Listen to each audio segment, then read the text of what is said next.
देव लागून गेला? हो.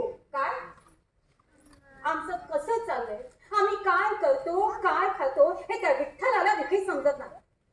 समजेल तरी कसं म्हणा. अहो, गोरोबा काकांचं मूळ त्याने त्यांच्याच पायाखाली उडवलं.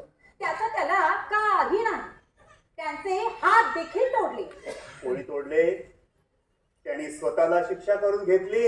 होय हो, पण मूल तर मारलं. पण जिवंत तर करून दिलं ना. आता तुमच्या पुढे मी काय बोलणार? काय बोलणार? नवऱ्याशी भांडण करून त्याला हवं ते बोलता येतं, आणि आम्ही त्यांना काय बोलायला गेलो की तुम्हा बायकांना राग येतो. येणारच मुली, ते आमचे.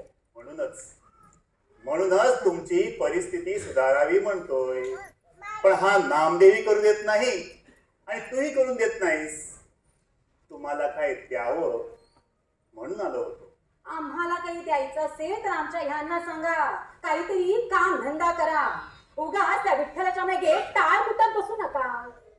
अहो, स्वतःच्या कष्टाची भाजी भाकरी खावी म्हणतोय आम्ही, पण त्या विठ्याने त्यांना नादाला लावलं आणि काही काम करू देत नाही.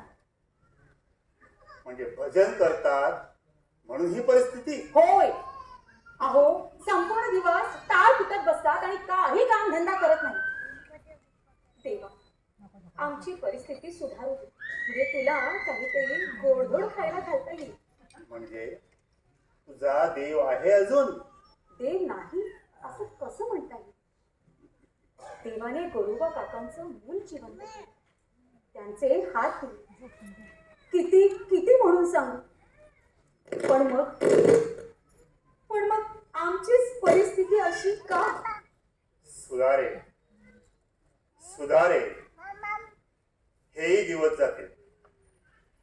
राजाई, तुझं काय वाटत असे दुःख, संसाराचा शोक तुझं झाला.